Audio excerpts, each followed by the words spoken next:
Magandang araw Mindanao, narito na ang mga kaganapan sa loob ng Pulis Rehiyon Onse. Pinangunahan ng Pulis Regional Office 11 sa pamumuno ni Police Brigadier General Benjamin H. Silo Jr., Regional Director ang kick-off ceremony ng Women's Month celebration na may temang We Make Change Work for Women na kung saan ay dinaluhan ito ng chairperson ng Mindanao Development Authority na si Secretary Maria Bilensunga Acosta bilang panauhing pandangal nitong Lunes, March 7. Ang Women's Month celebration ay dinadaos tuwing Marso kada taon na kung saan ay binibigyang pugay ang lahat ng kababaihan dito at labas ng bansa. Ang temang We Make Change Work for Women na ayon sa Philippine Commission on Women ay ang highlights sa kakayahan ng mga babae bilang tagapagbalita ng pagbabago na nakaangkla naman sa malasakit at pagbabago.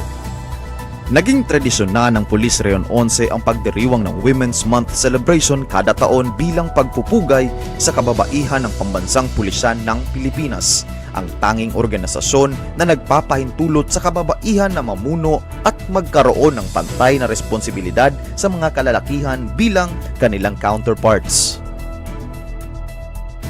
Naglunsad ang Police Regional Office 11 sa pangunguna ni Police Brigadier General Edgar Alan O. Ucobo, Deputy Regional Director for Administration nitong Lunes, March 7 ng 12 Days Counter-Radicalization and Reintegration Seminar for Former Rebels o ang pagkontra sa mga militanteng grupo sa maling pananaw nila laban sa gobyerno at ang pagbibigay linaw sa mga dating kasapi ng teroristang grupo ukol sa hangarin ng gobyerno. Ginanap ang nasabing seminar sa loob mismo ng Pulis Rehiyon Onse na dinaluhan naman ni Ms. Vicky P. Sarcena, ang City Director, Department of Interior and Local Government Field Operation Office 11 bilang panauhing pandangal. Ang layunin ng nasabing seminar ay ang pagwaksi sa mga former rebels sa kanilang rebelding kaisipan at bumalik ang kanilang tiwala at suporta sa ating gobyerno. Ang seminar ay naaayon pa rin sa Executive Order 70 o ang whole of the nation approach ng ating Pangulo upang wakasan at tuluyan ang insurhensiya at terorismo sa bansa. Nagsagawa ang Police Regional Office 11 sa pamumuno ni Police Brigadier General Benjamin H. Silo Jr., Regional Director ng Police Rehiyon Onse ng tree planting activity sa Mindanao Police Training Camp sa Sitio Lotangan, Barangay Kapatagan, Digu City, Davao del Sur nitong Biyernes. Nilahukan ito ng chairperson ng Mindanao Development Authority na si Secretary Maria Bilensunga Acosta, Police Major General Fillmore B. Escobar, Deputy Commander ng Area Police Command Eastern Mindanao at mga personahe ng Police Rehiyon Onse. Ang pangunahing layunin ng nasabing aktibidad ay upang mapatupad ang reforestation sa paligid ng Mount Apo Nature Park at malabanan ang pandaigdigang problema, ang global warming. Ang tree planting activity ay alinsunod din sa PNP core values na makakalikasan.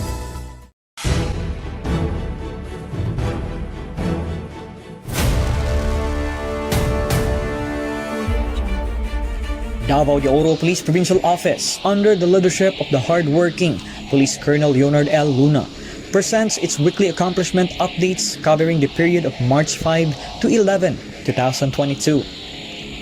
On anti-criminality campaign, this office has conducted 12 operations, which resulted in the arrest of 3 drug personalities, yielded to the confiscation of 1.15 grams of shabu, with a combined dangerous drug board value of 8,160 pesos. Similarly, our intensified campaign against loose firearms resulted to the arrest of 1 personality, confiscation of 1 firearm, and voluntary surrender of 3 firearms. In the campaign against wanted person, the Davao de Oro Police Provincial Office accelerated effort clamped down 8 wanted individuals behind bars, wherein 2 were most wanted and 6 were other wanted personalities. In our campaign for a peaceful May 2022 national and local elections, the established COMELEC checkpoints continue to implement election laws and intensifies the anti-criminality campaign, including the enforcement of the nationwide gun ban by conducting random checkpoints in coordination with the Commission on Elections and Armed Forces of the Philippines to discourage people on carrying firearms and other deadly weapons. On March 7, a kick-off ceremony on National Women's Month celebration with a theme, We Make Change Work for Women, Agenda ng kababaihan tungo sa kaunlaran was conducted by Davao de Oro Police Provincial Office, which aims to highlight the empowerment of women as active contributors to and claim holders of development, held at the covered court of the provincial headquarters in Nabunturan. On March 8, ang misa ng pasasalamat was attended by Police Colonel Leonard L. Luna, Provincial Director, together with Police Lieutenant Colonel Jess Anthony B. Maghirang, Chief of the Provincial Community Affairs and Development Unit, appreciated by Bishop Medel Sakay Aseo during the 24th founding anniversary of Davao de Oro Province held at the provincial capital grounds, Nabunturan. As the province continues to rise and push forward in the new normal, the celebration commemorates Davao de Oro's years of unified strength with this year's founding anniversary theme, Davao de Oro, walang iwanan sa tanang panahon, celebrating 24 years of golden victories which made significant changes in the lives of Davaoeños. Later on that day, an enthusiastic performance was showed off by the energetic police women of Davao de Oro PNP during the Babayanihan Women's Day celebration, Zumbayanihan, an event during the celebration of the 24th founding anniversary of the Golden Province held at the provincial capital grounds. On March 10, this office made its opening ceremony on the first PD Lunas Cup, which aims to instill discipline, agility, and camaraderie among the participants as they exhibit their skills in the sports of basketball for policemen and volleyball for policewomen. PD Luna said in his message that the competition will improve morale and promote the overall being of the participants.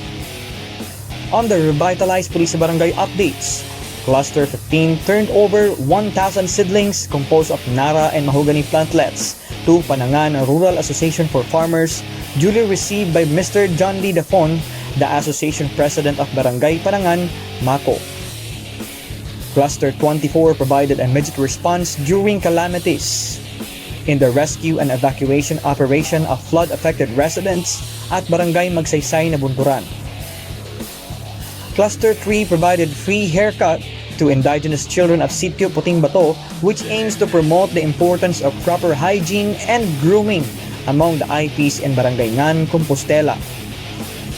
Also, a revitalized Police Barangay Summing Up activity was conducted by Davao de Oro Police Provincial Office on March 11, duly presided by Police Lieutenant Colonel Gressel A. Sagtang, the Deputy Provincial Director for Administration, together with Police Lieutenant Colonel Jess Anthony B. Maghirang, Chief of the Provincial Community Affairs and Development Unit, which aims to monitor and follow up the team's efforts in furtherance of their accomplishments in the ground, in grinding the massive and full implementation of the Executive Order 70 in partnership with other national and local agencies, stakeholders, and even private organizations in bringing the government's priority projects and long-term sustainable livelihood programs to the remote communities where they were deployed.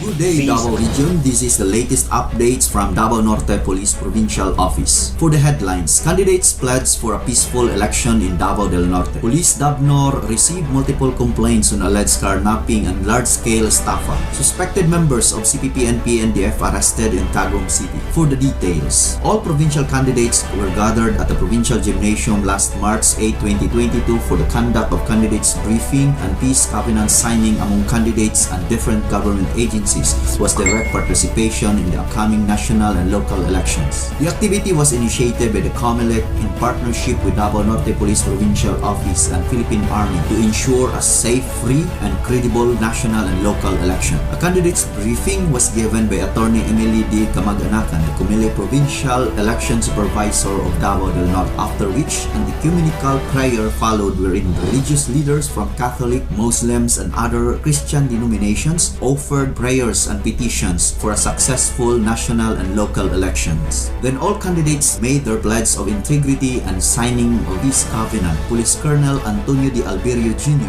Police Provincial Director, in his message expressed his gratitude to all the candidates who came, showing their willingness to adhere to the regulation set by the COMELEC. He pointed out that Police Davnor is always ready and is geared up to ensure that the upcoming national and local election will be a free, honest, peaceful, and credible. available. However, he emphasized that Police Dabnor could not do it alone. The church and religious leaders and other government agencies, the candidates, media practitioners, and the electorate has to cooperate. The activity was conducted simultaneously throughout the province of Davao del Norte. The activity ended at the releasing of doves as a symbol of peace and mass singing of Pilipinas Kung Mahal. As of March 10, 2022, a total of 13 carnapping and 16 estafa cases were filed against John O.D.R. Perez, the former member of Tagum City Traffic Management Unit. After multiple complainants lodged their complaints to Davao Norte Police Provincial Office and Highway Patrol Group Davao del Norte after the said person victimized them through fraud. According to the initial investigations conducted, the suspect used at least 3 modus operandi: the renta-benta, the assume-benta, and the labas marketing benta. As of this report, a total of 180 motorcycles and 60 motor vehicles were involved, and investigators believe that there are more vehicles that are involved in this incident. As of now, there are a total of 2 motorcycles and 11 motor vehicles were recovered after they were voluntarily surrendered by the buyers. Police Colonel Antonio de Alberio Jr. encouraged those who have bought a motorcycle or motor vehicle from the suspect or have a transaction involving a vehicle to coordinate with Highway Patrol Group or to the nearest police station for the voluntary surrender of vehicle, or you may become subject of a police investigation.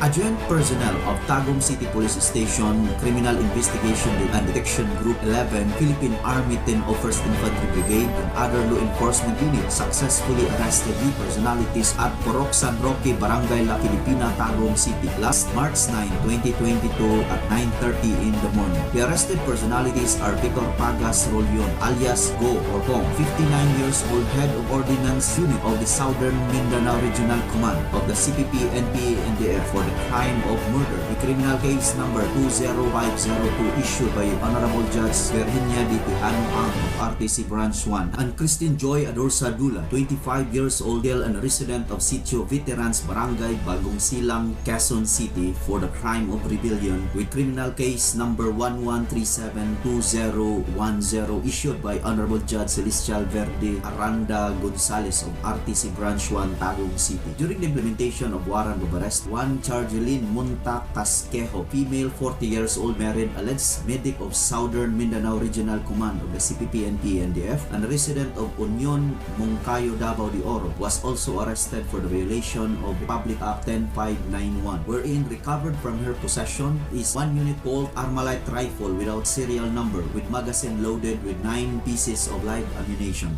The said operatives also seized from the possession of Victor Rolyon a .45 caliber pistol and 2 pieces of IEDs from the possession of Christine Joy A. Dola. Said arrested person were endorsed to Tagum City Police Station for proper recording and subsequently brought to 10 of 1st Infantry Brigade at Mako, Davao de Oro for documentation, while the CIDG is preparing documents for the inquest proceeding. Police Colonel Alberio congratulated operating units and asked the remaining members of the CPP and PNDF operating in Davao region to lay down their arms and surrender. The PNP is much willing to be of help for the fresh start and help our country to address the same issues that made them decide to join the terrorists. From Davao Norte Police Provincial Office, this is Police Senior Master Sergeant Renanti S. Balakwit, Police Dabnor, inyong kauban.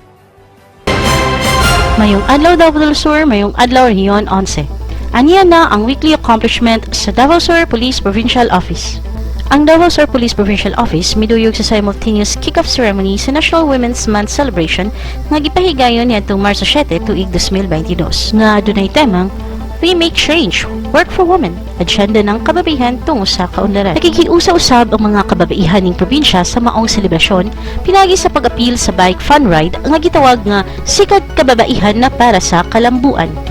Tumong sa mga aktibidad ang pagpauswag sa kahimsog sa atong mga kaubang babae nga pulis ug NUPs ug ingon man ang pagpalambo sa panaghiniglaay o pakig-uban sa ubang mga babae nga mahiligon sa bisikleta sa tibuok probinsya sa Davao del Sur ug sa kasikbit nga mga lugar nga interesadong ni salmot niini.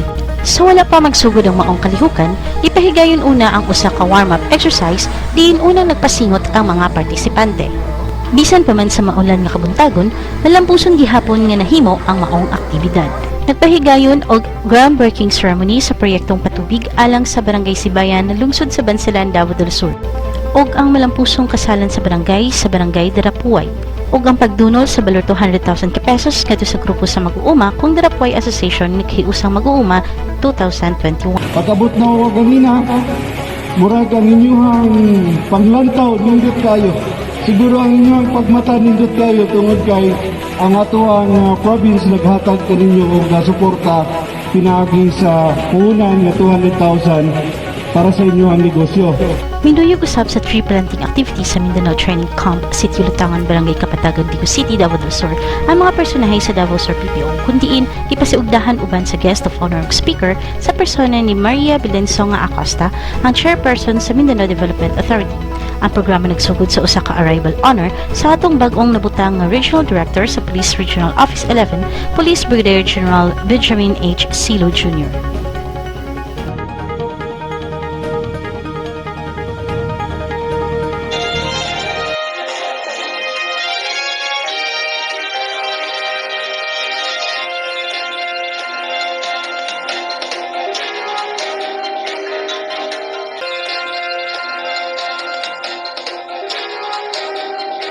May adlaw sa atong tanan. Ako dahil si PSS DJ Biloyag na ticket PNCO dari sa First Doc PMFC.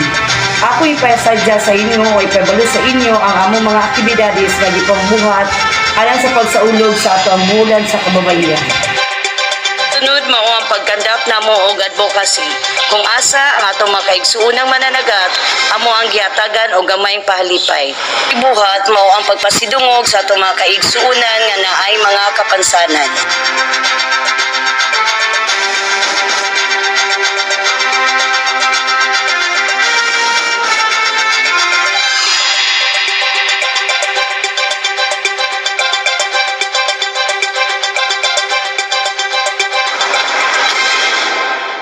Ug maugat sa mga aktibidades na mong pangbuhat sunod sa ikaduhang semana sa pagsaulog nato sa bulan sa mga kababaihan. We make change work for women. Agenda ng kababaihan tungo sa kaunlaran ug maayong adlaw sa atong tanan.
matunghayan ang mga kaganapan sa loob ng Pulis Rehiyon Onse.